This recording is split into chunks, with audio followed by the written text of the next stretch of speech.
This robotics coach helping kids compete in robotic competition wanted to come to the United States. Had no idea how and what visa. We scheduled the consultation. We planned out the entire O-1A application, filed it, got it approved, and now they're in the United States filing for EB-1A. I'm going to walk you through exactly why they chose this visa category and how they did it. Let's go. Hi everyone, my name is Joseph. I'm the managing partner here at Tsang and Associates, where we solve legal problems with creative solutions. So the legal problem is this family wanted to come to the US. The best visa for them was the O-1A, the extraordinary ability non-immigrant visa for them to start their company, for them to partner with other people, and for them to do what they're really good at. So we needed to prove that they're extraordinary, and we needed to prove that the business is viable. Now, one of the main reasons why they chose this category was because it's the fastest. You can apply for the O-1 premium processing, gets approved, and you can go to the consulate very quickly, schedule the interview, get approved, and come in and immediately start working on whatever you want. You get it for 3 years, and you can renew it indefinitely, as well as they're preparing for their EB-1A, and eventually, if you can prove EB-1A, then they directly get a green card. So you can almost think of O-1 as a baby EB-1A, a baby green card. But the problem now is, what are they going to do? What is their business plan? So I have here the entire brief. So I'm going to just walk you through everything, and that way you can directly see how we did it. So the first page, we explained the visa category, the client. We spent actually 2 pages just on the client's background. Now, we don't do this for every single case. Sometimes we start with the field. Sometimes we start with the company. But this time we really want to start with the client. Why? Because this client is from China. They're doing robotics. It's STEM.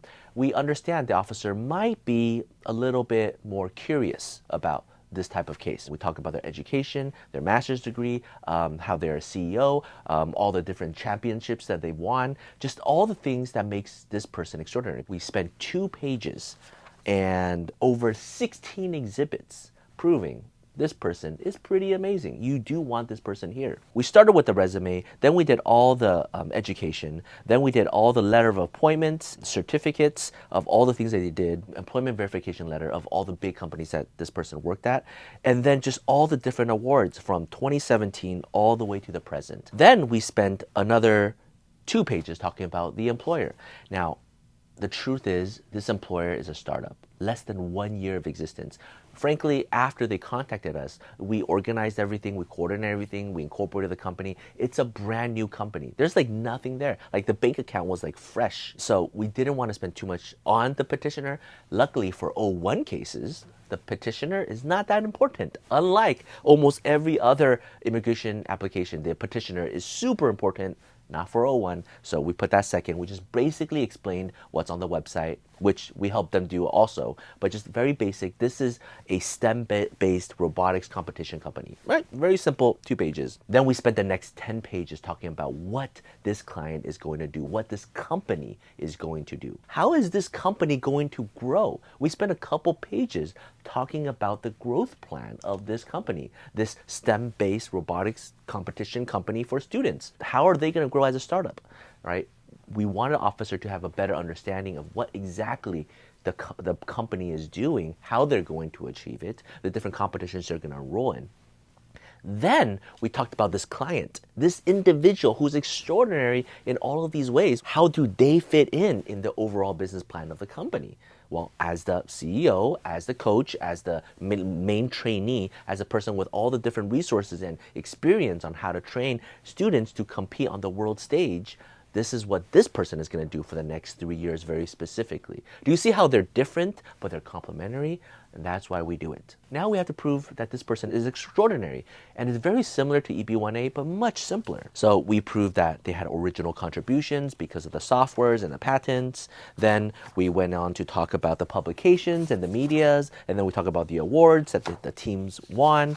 Now, notice we didn't actually use all of that right in the beginning, right? Because it gets kind of boring, you know, kind of like braggy when the first page you see, this person is so extraordinary. They have media publications, they have patents, they have original. It goes like blah, like All right, we wanted to make it more interesting. This person is a robotics coach. He's leading kids to win these competitions. These are the major competitions that they won. This is what the competitions was about.